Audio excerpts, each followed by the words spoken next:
दोस्तों नमस्कार, स्वागत है आपका आपके अपने YouTube चैनल पर। पिछले वीडियो में हमने 5 इम्पोर्टेंट क्वेश्चन पढ़े थे जो आपकी 2021 की बोर्ड परीक्षा के लिए बहुत ही इम्पोर्टेंट हैं। आज के इस वीडियो में हम कुछ और महत्वपूर्ण प्रश्नों को हल करेंगे जो आपकी बोर्ड परीक्षा के लिए बहुत इम्पोर्टेंट हैं, और इसमें हम आपको सांख्यिकी के कुछ सवाल हल करवाएंगे। तो इसमें सांख्यिकी में 2-3 टाइप के सवाल आते हैं। उसमें से एक टाइप होता है कि जिसमें वर्ग अंतराल नहीं दिया होता है, सीधे पद दिए होते हैं और उनकी बारंबारताएं दी होती हैं, और माध्यिका निकालना हो सकती है या फिर बहुलक निकालना हो सकता है या फिर माध्य निकालना हो सकता है। तो हम यहाँ पे देखते हैं, एक सवाल दिया गया है कि ये पद दिए गए हैं और उनकी ये बारंबारता दी गई है और हमें इसकी माध्यिका निकालनी है। तो हम माध्यिका निकालने के लिए क्या करेंगे, सबसे पहले इस टाइप से एक सारणी इसकी बना लेंगे। तो पेपर में आपको ये वाला जो पोर्शन है ये लिखने की ज़रूरत नहीं है, ये क्वेश्चन में दिया होगा, यहाँ से आप हल करेंगे। तो यहाँ पे देखिए 10 लिखा है, 10 की बारंबारता 2 है। 15 लिखा है, 15 की बारंबारता 8 है। 20 लिखा है, 20 की बारंबारता 5 है। 25 लिखा है, 25 की बारंबारता 4 है। 30 पद की बारंबारता कितनी है, 1 है। 35 की बारंबारता 3 है, 3 है। और 40 की बारंबारता 2 है। तो हमको माध्यिका निकालने के लिए संचयी बारंबारता की ज़रूरत पड़ती है। संचयी बारंबारता कैसे निकालते हैं, सबसे पहली लाइन में वही लिख देंगे जो दिया है बारंबारता। दूसरी लाइन में बारंबारता लिखने के लिए हम दूसरी बारंबारता में पहली वाली संचयी बारंबारता को जोड़ देंगे।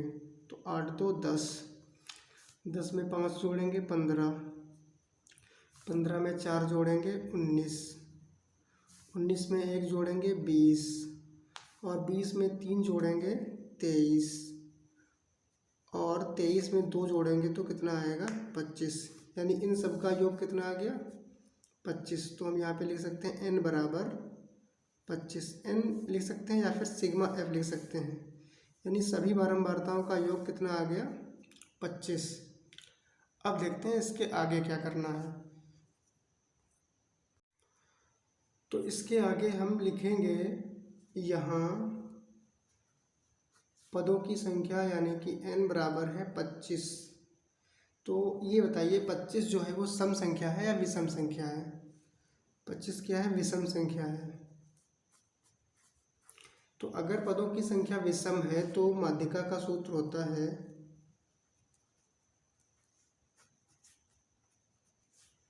इसलिए माध्यिका बराबर n+1/2वां पद।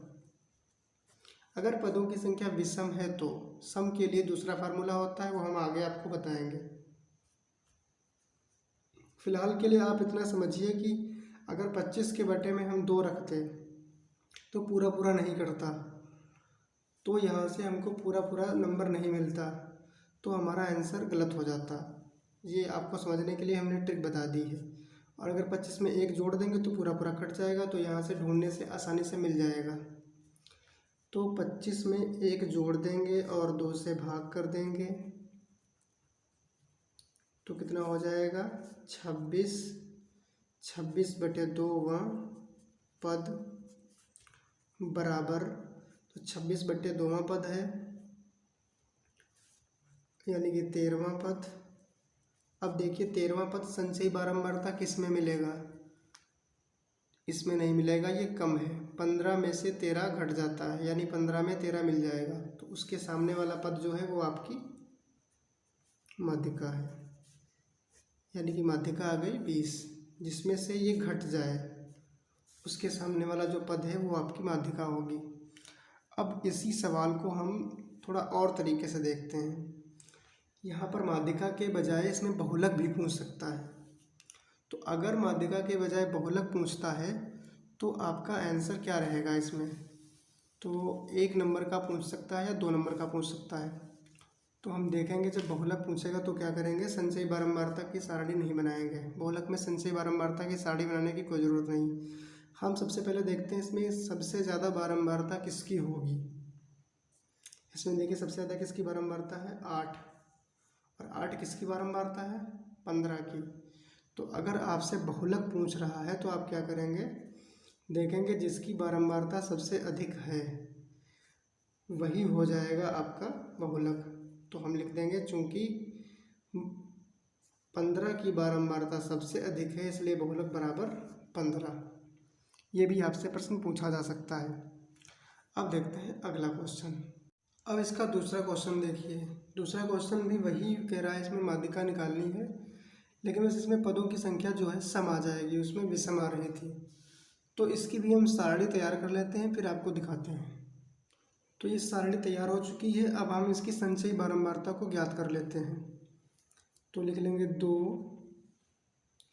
और 2 में 4 जोड़ेंगे तो 6, 6 में 4 जोड़ेंगे तो 10, 10 में 8 जोड़ेंगे तो 18, 18 7 25, 25 और 1 26, यानी इन सब का योग कितना आ गया n बराबर 26। अब हम देखते हैं कि यहाँ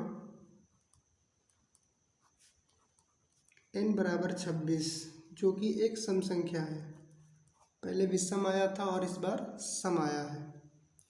तो अब ये कैसे सॉल्व होगा, इसलिए माध्यिका, केवल माध्यिका का फार्मूला चेंज हो जाएगा। हमने वहाँ पे बताया था कि जो अगर जैसे उसमें 25 आया था, 25 को 2 से भाग करते तो पूरा नहीं कटता, और यहाँ पे 26 है, 26 पूरा पूरा कट जाएगा। तो यहाँ पर फार्मूला क्या रहेगा, n/2वां पद प्लस n/2 प्लस 1वां पद बटे 2। अगर पदों की संख्या सम है उसका फार्मूला ये रहता है। तो n/2वां पद, n क्या है 26, 26/2वां पद प्लस 26/2 प्लस 1वां पद बटे 2। तो 26/2 यानी कि 13, तो 13वां पद प्लस 13 और 1 14 हो जाएगा, 14वां पद बटे 2।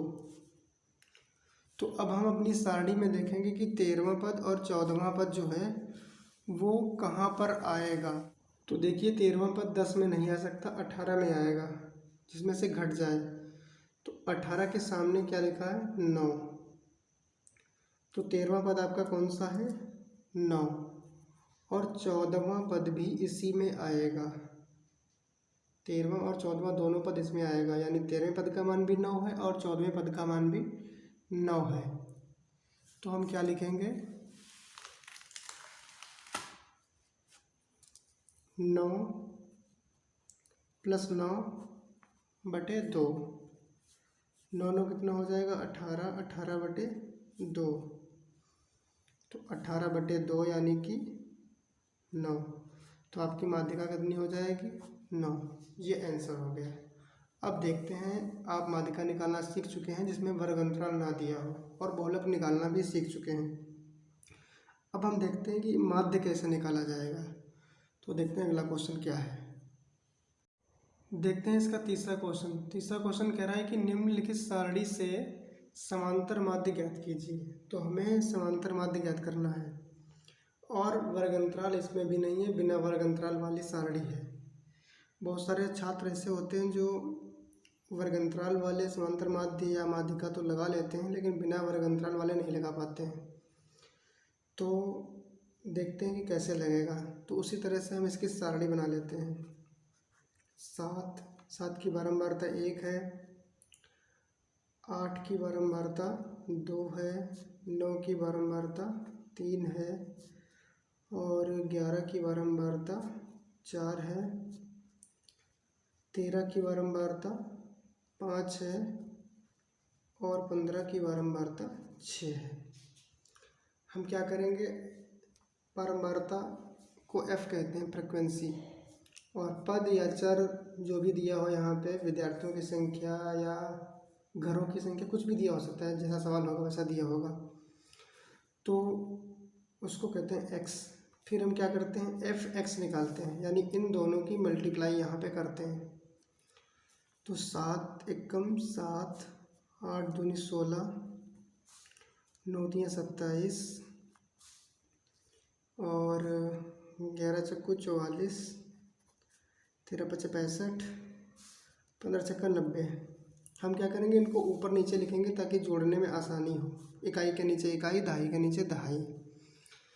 अब क्या करते हैं, सिग्मा एफ एक्स निकालते हैं और सिग्मा एफ निकालते हैं। इन सबको जोड़कर यहाँ लिखेंगे, इन सबको जोड़कर यहाँ पर लिखेंगे।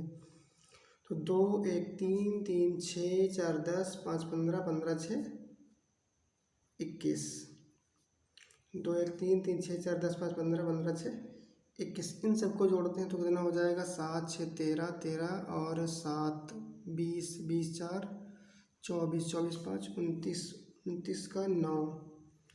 हासिल में आया आपका 2 2 1 3 2 5 5 4 9 9 और 6 15 15 और 9 24। ये आया आपका 249। अब हम इसका फार्मूला लगाएंगे समांतर माध्य का। समांतर माध्य का फार्मूला होता है सिग्मा एफ एक्स बटे सिग्मा एफ, और इनका मान डाल देंगे, आंसर आ जाएगा आपका। तो सिग्मा एफ एक्स कितना है, 249, और ये कितना है सिग्मा एफ 21। अब 21 से 249 को भाग करवा लेंगे तो ये एक बार जाएगा, 3 बचेगा, फिर 21 कम 21, 18 बचेगा, दशमलव लगाएंगे और लगभग 8 बार और जाएगा। अब चाहें तो आगे और भी हल कर सकते हैं, लेकिन हम नहीं हल कर रहे हैं। 1 या 2 पॉइंट तक दशमलव के बाद आपको हल करना है। तो ये आपका माध्य आ चुका है। तो आज के इस वीडियो में हमने 3 टाइप के सवाल सीख लिए। एक तो बिना वर्ग अंतराल वाले पदों का समांतर माध्य निकालना, बिना वर्ग अंतराल वाले सवालों का आप माध्यिका निकालना सीख गए हैं और बहुलक निकालना सीख गए हैं। अगले वीडियो में हम वर्ग अंतराल वाले प्रश्नों की बात करेंगे। और अगर आपने ये तैयार कर लिया तो कम से कम किसी किसी पेपर में 10 नंबर का या किसी किसी पेपर में 6 या 8 नंबर का इसमें से ज़रूर फंसता है। तो अगली वीडियो में फिर मुलाकात होगी, तब तक के लिए जय हिंद।